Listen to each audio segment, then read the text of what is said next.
So, new homework assignment. And now I'm gonna back up in the notes. Backing up.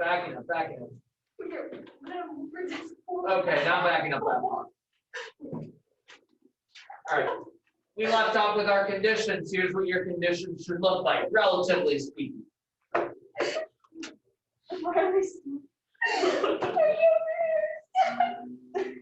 So one proportion Z test is our hypothesis test that we're doing. Our conditions are still random, normal, independent. Random, and says we got a simple random sample of 150. Normal, we're checking our n times p naught and n times 1 minus p naught. Remember, all of our calculations are centered around the null hypothesis being true. If the null hypothesis is true, that means p is 0.5. So that's what we're going to use when we check our normal condition. They're both 75. That's at least 10. And then independent, large high school, probably more than 1,500 students there, 10 times the sample size. This should all look familiar to you. And hopefully you did this at the end of class yesterday.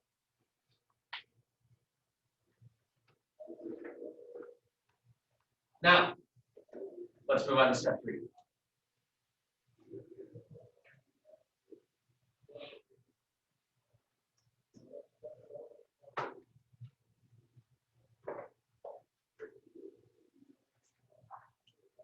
I think it's 90 out of 150. Okay. So the rest of my calculations are correct. Okay, good. This should be a 90. At this point, 6 were wrong, we'd be in trouble. But it's the 90 that's wrong. So it should be 90 out of 150. That's it. So remember, it's value minus mean over standard deviation. So if we're coming up with the formula from scratch, it's a z-score.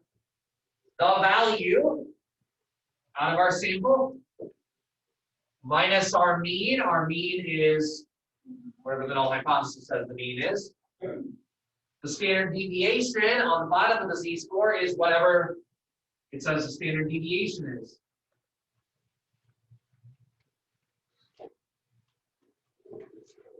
Whatever the null hypothesis says the standard deviation is. That's why we're using p naught.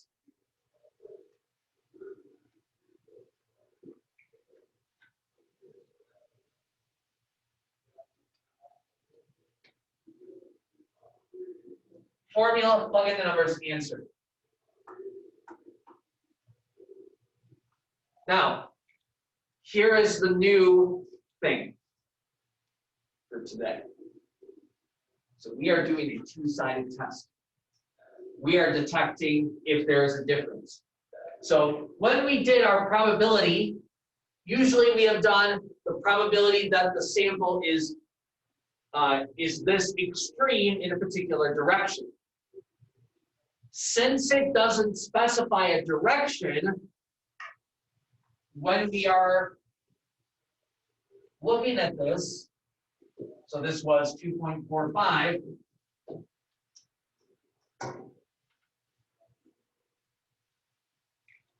So here's our 2.45.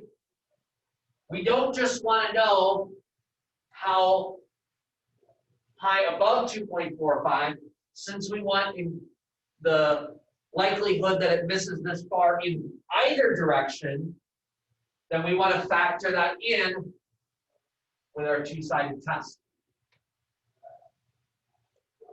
Now the calculator is going to do this for you, but just something to keep in mind. If you were doing this as a normal CDF, you would want the probability from the 2.45 up. You would also want the probability for the negative 2.45 down. And that process is actually simpler in the formula because normal distribution is symmetric.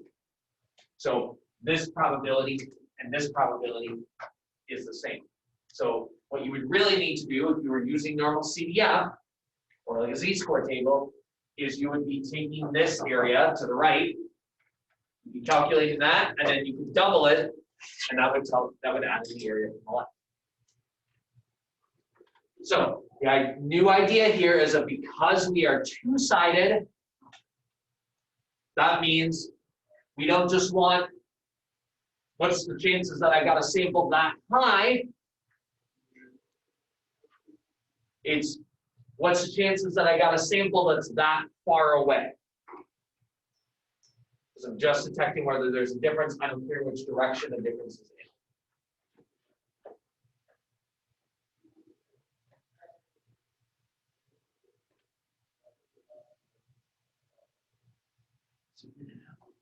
All right. Did not know that. The p-value should be. So then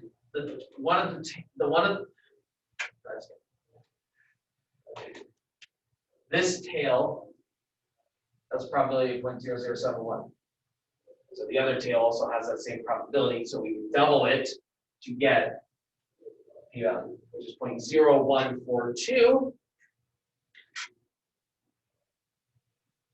Help me finish the sentence here. The p-value is less than our alpha level. So we are going to reject the null hypothesis and say there is enough evidence to conclude our alternative. So the alternative in context is that the percentage who at that high school who smoked is not 50%.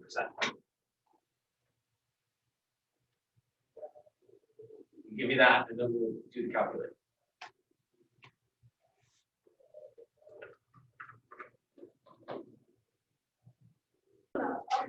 So on your calculator to do this problem, stat or test, you're going to do a one proportion Z test. One proportion, we're about proportions here.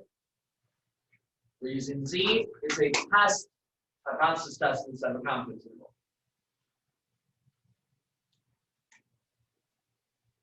P0 is 0.5. That's a null hypothesis.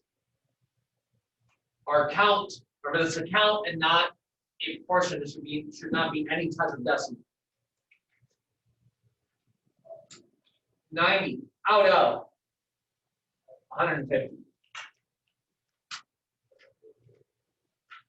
Alternative, it's two-sided.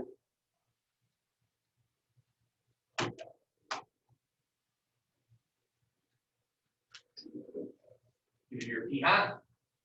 Here's the p-value. That should be the final answer out of step 3. Here's the z-score.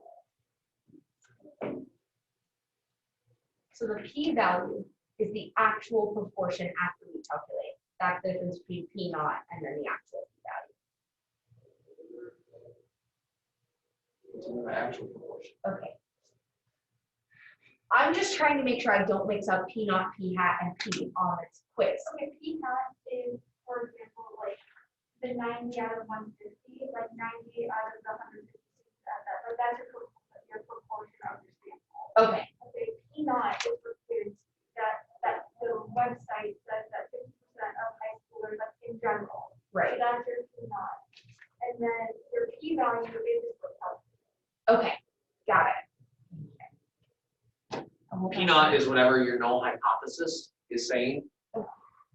So whatever you put in your null hypothesis, right now the null hypothesis says that P is 0.5. So 0.5 is my P0. So whenever you were using P0, that's the 0.5. Gotcha. Okay.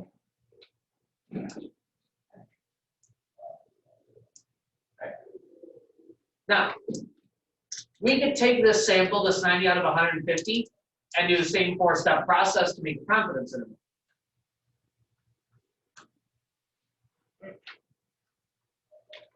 And notice, if we're testing, is 0.5 a reasonable value for P for my actual population proportion? if we're asking if the 0.5 was a reasonable value here, notice what's in the confidence interval. 0.522 to 0.678. So based on that confidence interval, there's my list of plausible values. Is 0.5 in there? No. So that can also help us decide whether the confidence interval can lead us towards the result of a two-sided test. I'll talk about that again later on in the chapter.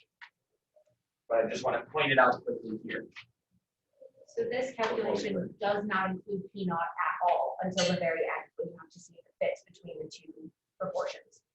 Right, where we're doing a confidence interval and then asking. And we did questions like that last chapter, right?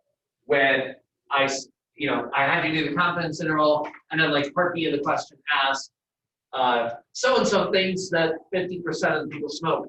Does this confidence interval provide evidence for the claim? And you'd say no. And your reason would be that 0.5 isn't in the interval. Now we can more specifically say that that 95% confidence interval will lead me, if I did a hypothesis test at a 0.05 alpha level, I would reject the null hypothesis. So always 95%. It will, the percent confidence and alpha level that you would reject or fail to reject are tied together. So because it's a 95% confidence interval, it tells you about the two-sided test at 0.05 alpha level. Right? The middle 95% would be 95% confidence interval. And so the tails, the two-sided test, would be the 0.05 reject or fail to reject. So if it were 90%, then it would tell you about the test at a 0.1 alpha level, two-sided test at 0.1 alpha level. Again, I'll talk about that more later on in the chapter. I just want to quickly point it out now and move forward. So confidence intervals are only used for two-sided. It leads me to a conclusion about two-sided. Okay. Remember, the hypothesis test asks about evidence for a certain claim. My claim is that the percentage is 50%, or the proportion is 0.5. And it says, is the proportion 0.5 or not? And we're saying the evidence points towards no. If I want to know what is the actual percentage, what do I think that actual proportion is, not just whether it is or isn't 50, but actually where would it be, where would we estimate it would be, that's the question that a confidence interval can answer. Confidence interval helps us give the estimate for the proportion. Hypothesis test is about testing a certain claim about where the proportion is. All right, let's do our.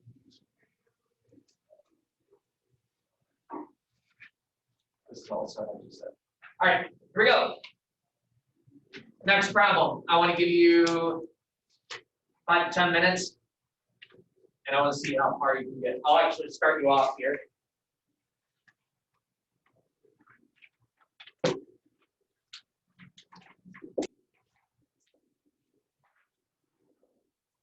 By helping you out with an alternative.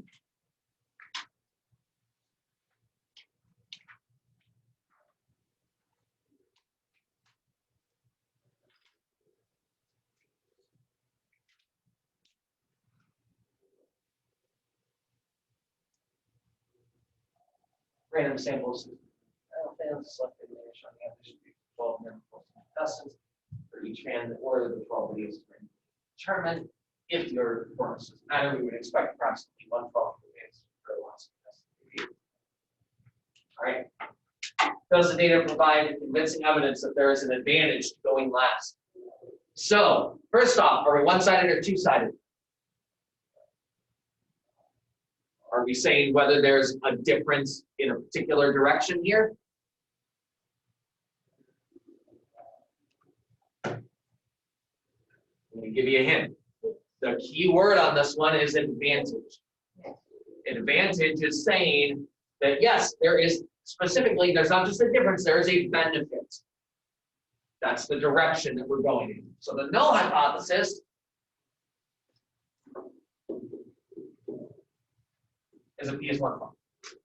That's what we would expect to happen if there was no difference between going last and going in any of the other orders. Right? You would expect it to be just a random chance they happen to pick that one out of the 12. The alternative, if there's an advantage to going last, then which direction? Greater than 112. Doesn't give an alpha level, so we're going to test it at an alpha level of 0.05. So you're going to say where P is the proportion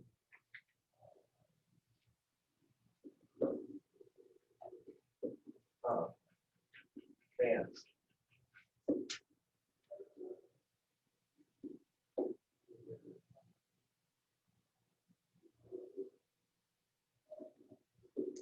Select last one. So there's your step one. Any questions on that first step? Making sense why it's one-sided, making sense why it's greater. We gave her a null alternative, gave her alpha level, we defined our variable. We defined what our proportion is. Step two, we are using a one proportion Z test.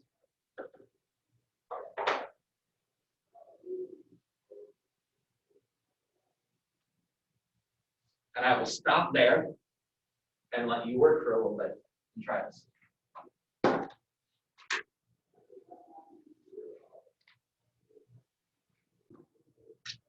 All right, I'm going to talk fast here.